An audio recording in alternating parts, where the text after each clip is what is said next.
Jai Shri Mataji.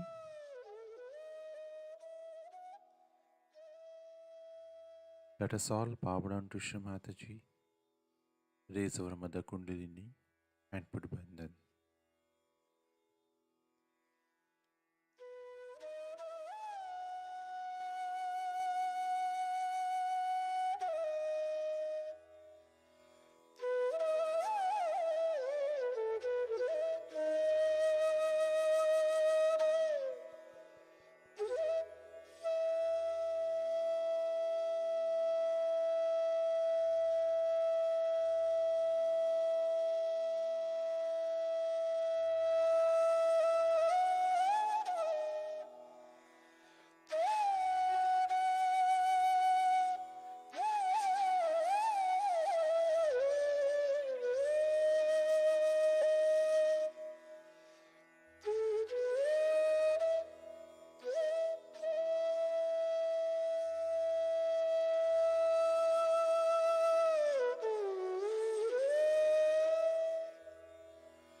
Shri Ganesh Mantra.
Let us now listen to Shri Mataji's speech.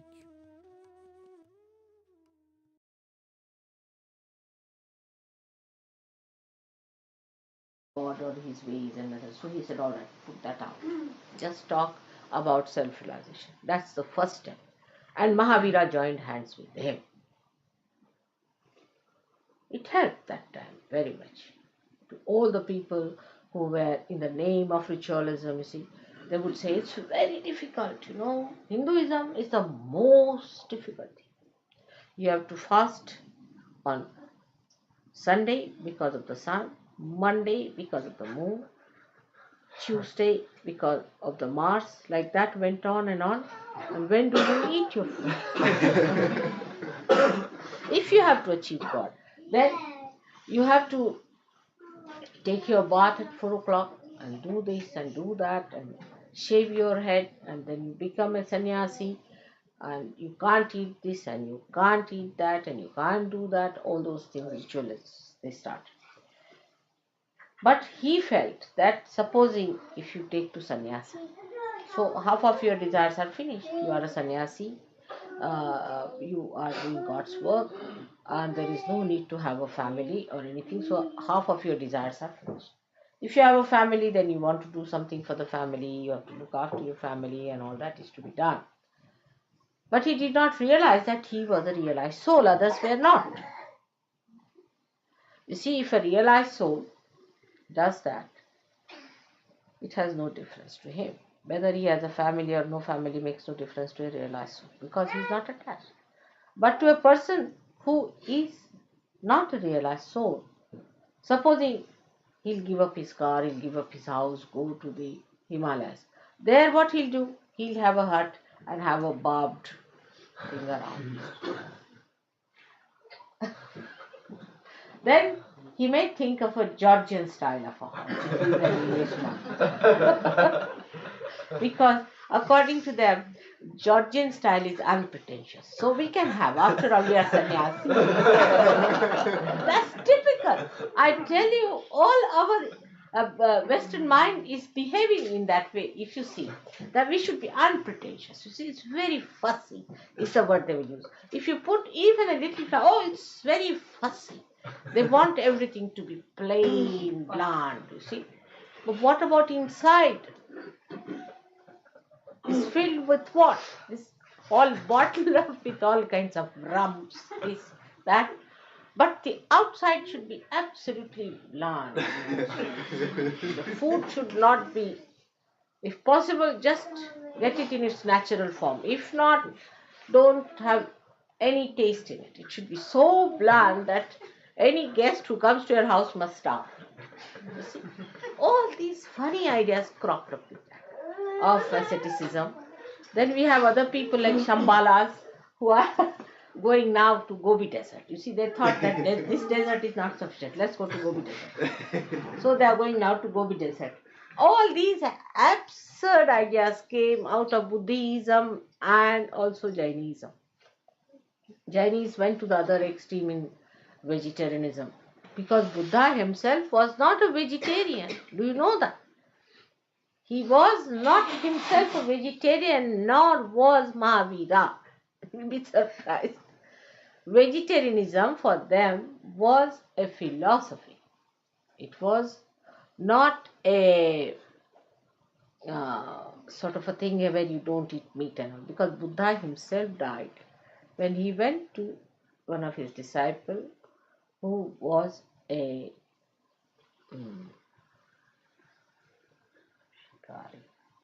hunter. And the hunter had killed a wild boar. And he said that the wild boar has been killed just now and it will take some time to cook. It's rather half done. I mean, he being an Indian, he could not eat that half done thing and he got diseased of, I think this liver or something got into problem and he died of that. See? I mean, I can't eat half done myself, you see. This is half done now. Half done is a horrible stuff, but we eat because it is unpretentious, you see, or some sort of a thing. People have idea it's not, it's very next to the nature. You see, this is what is coming, but is all deliberate. You are attached inside. Outside, if you behave like that, you are not going to become that. Like hippies have an idea if they live like primitive people, then they become primitive. You cannot, your brain is modern. Just by living, you see, wearing a wig like a hippie, can I become primitive? I cannot, my brain is modern, you see. That's what people don't understand, that we are too deliberate. And all these deliberations can be only reduced if your self comes into your attention. Otherwise, all these are just our mental projections. So all this sannyasa and all these ideas came. Gradually, everyone who came on this earth, people have really made a mess out of them. And Buddha's mess has gone to such an extent that if you see that, you'll be shocked. It went into many formations. But I heard from my son-in-law that he went and visited some of the caves where the very early Buddhists lived in the caves because they were not supported by kings or anything. So they had a very bad time and they used to live in the caves. And what my son-in-law told me that in the caves there are writings in Sanskrit, in Pali and in Indian script saying that it is the spontaneous happening that can bring forth the self-realization. He's got that photographed. So it's coming forward. See, so they knew about the Sahaja. They knew about it. But then, as every religion has gone into a mess and a lot of funny sort of, we can say, the funny sort of expressions. Also, Buddhism has gone, became Mahayana, Hinayana, all sorts of things. But one of them was called as Biditama, who ran away from India, settled down in Japan, and he started the Zen system of religion, which he kept to the spontaneous happening. That's one was preserved. Another was the Lao Tse style, who did not talk of God and of Buddha, but of Tao itself, the energy, or we can say about the Adisha. So these two good things came out of it. While they searched back into the history of China and they found out the Adishakti lived many years back there as Kuan Yin. And that's how Kuan Yin was established as a goddess for many Buddhists. Now then, Buddha also got into another form because there was a big competition between Hindus of those days, and the Buddhists. So they wanted to form. For ordinary people, it's very difficult to understand the philosophy. So they thought that we should have Buddha expressed as he has been and he will be. So they formed their see, as you say, he's a Maitreya is going to come, the future Buddha is Bodhisattva, and they started making his statues and everything. So they made Buddha as the god. They started using him to represent the divine power, giving him forms and things. And like that, many things happened. But Buddha himself was so much frightened of the ritualism that they said, you should not worship anything, you should not build any temples. So, you see, the loophole was found out. If temples are not to be built, we'll build stupas. Now, in the stupas, they put the tooth of Buddha. Of course, that was sensible to do, I must say. But of course, Buddha had said not to do it. And they put it there. He had two disciples called as Sariputta and Moggallana. They were very good disciples of his, and their bones were collected after they were burnt out and were put in the stupas. That was something definitely sensible to put them there. Of course, the bones and all these things should not be disturbed because it's not good, it creates a problem for the body. But at least if they have put it there in the Mother Earth, it would have been alright, but they put it in caskets. Now, the first casket was made of gold, the second of silver, the third of iron, the fourth one of wood, sort of thing, mummified those things. And that was a very wrong thing to do because if you go on keeping like that, some parts of the body of these great people, it can hamper their rebirth or their body which they want to again incarnate. But hair is all right or nails are all right, but you shouldn't keep the part of their body like that.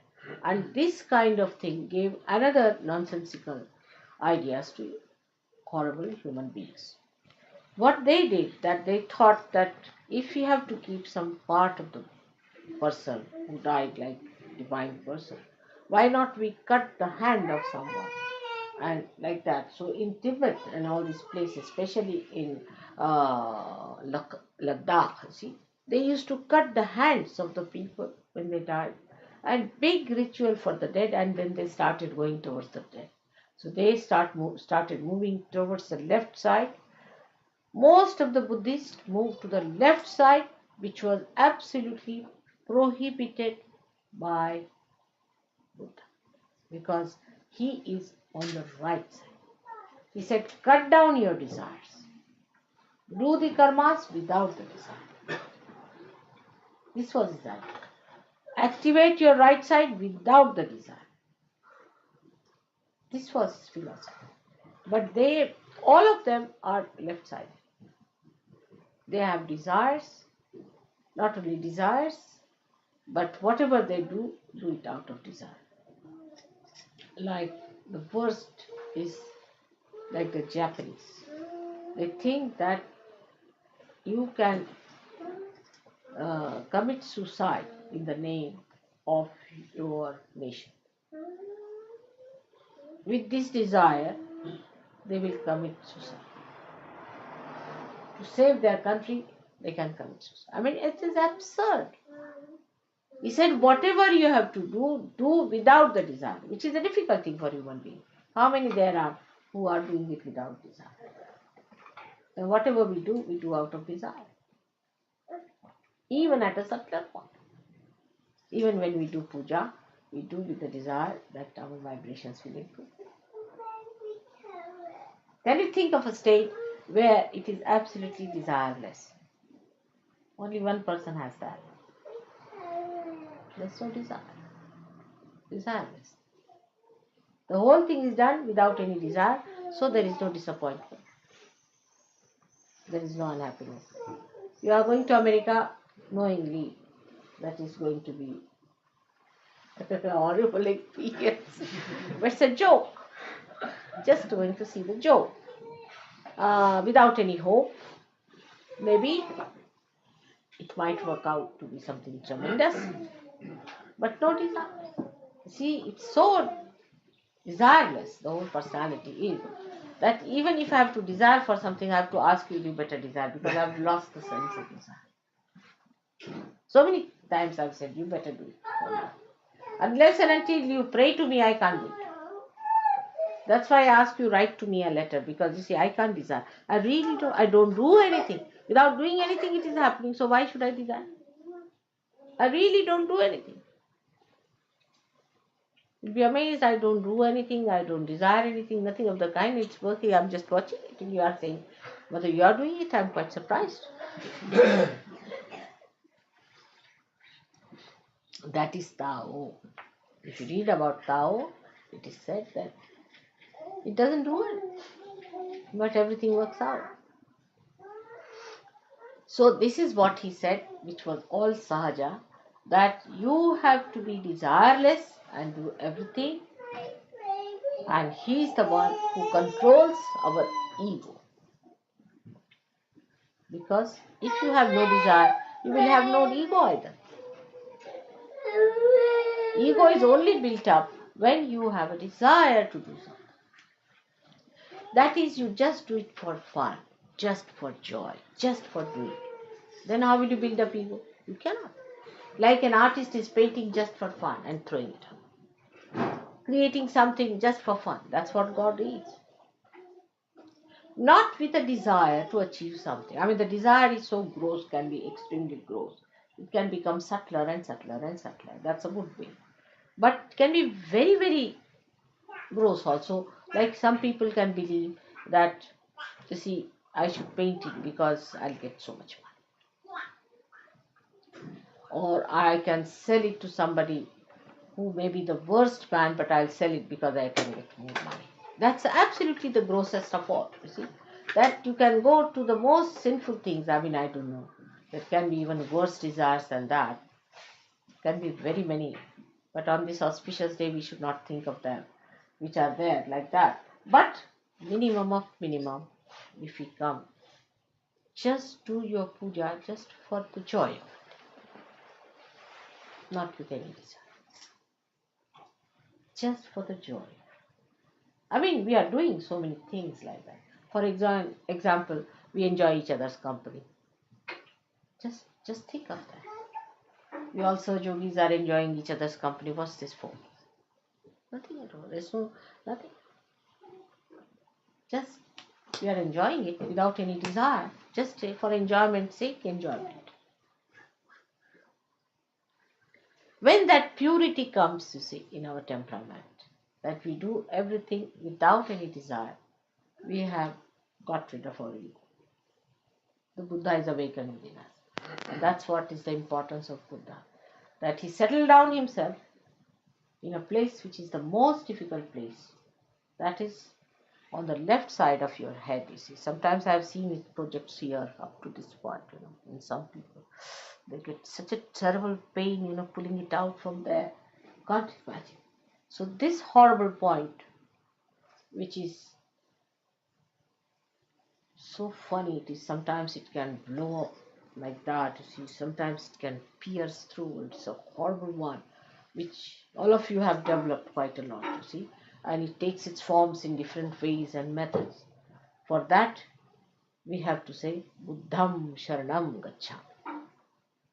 Means we surrender ourselves to Buddha. Then what does he say? The second one is very good. Sangham Sharanam Gacchami. I surrender myself to collectivity. Sangham. Sangha is the collectivity. I surrender myself to collectivity. Ego goes down. First of all, Buddha, who is sitting, who is the deity, which is the enlightenment, you say, I surrender myself to Buddha. Secondly, you say, I surrender myself to collectivity. Egoistical people cannot surrender. So, I surrender myself to collectivity. So, we say, Sangham Sharanam Gacchami. It is to Virat. It is the third one. Buddham Sharanam Gacchami, Sangham Sharanam Gacchami. The third one, Dhammam Sharanam Gacchami. Dhammam Sharanam Gacchami. Dhamma means the religion, the balance. I surrender myself to religion, which is essence of it. Or you can put it the other way down, that Buddham Sharanam Gacchami, Dhammam Sharanam Gacchami, Sangham Sharanam Gacchami. That's all. If you have achieved it, then we can talk of God, not before that. So these three things are to be achieved. We would put it in a Sahaja Yoga way like this. First of all, Dhammam Sharanam Gacchami. I surrender myself to my virtues. All desires can be surrendered to your virtue. Is it virtuous to do like this? You can. If you are brought up that way, you will just not do it. You will have no desires to do something that is not virtuous and righteous. You will just not do it. So, Dhammam Sharanam Gacchami. Then you should say Buddham Sharanam Gacchami, means I surrender myself to my enlightenment. This is the second state when you are ascended. Surrender myself to enlightenment. Enlightenment that I have got to my spirit. It's the spirit who is going to guide me. No more my physical, mental, emotional, nonsensical temptations. But what is the spirit?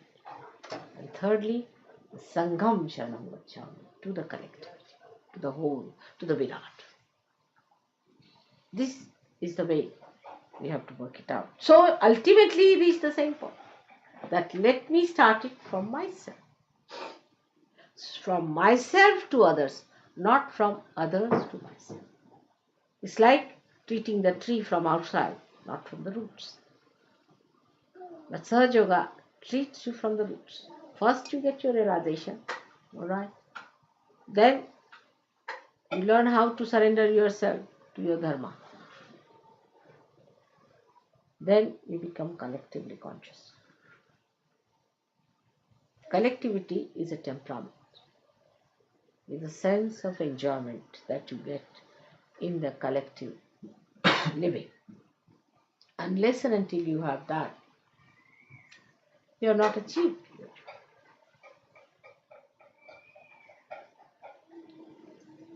So Buddha has played a very great role in our lives, and he is a very great, powerful force within us. I'm very happy that Buddha Jayanti has fallen here in England, because as we say, the England is the heart of the universe. It doesn't matter if I say here. Is there anybody Arab here? I don't want to displease any Arab if he's sitting here. All right. And if it is the heart, whatever you do here will circulate in the whole universe. So if you can conquer your ego here, we can even conquer the ego of Mr. Reagan and these Russians. We can manage that. But first start it here. It has to reverse back. You see, now they have to learn from you and you don't learn from them. When it will work out, you'll be amazed. Ego is the only problem I always face, reaching their hearts. If ego is removed, everything will be alright. So for us, the great mantra is Buddham Sharanam Gacchami. These three mantras you must say every day, I think, to get rid of this horrible ego. Now, any questions on Buddha you have? I've made it in a short way. The whole life history is very difficult.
mantras.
Shri Mataji, we thank you for this beautiful morning meditation. Let us all bow down to Shri Mataji, raise our Mother Kundalini and put bandhan.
We will continue with our morning meditation tomorrow morning, same time. Jai Shri Mataji.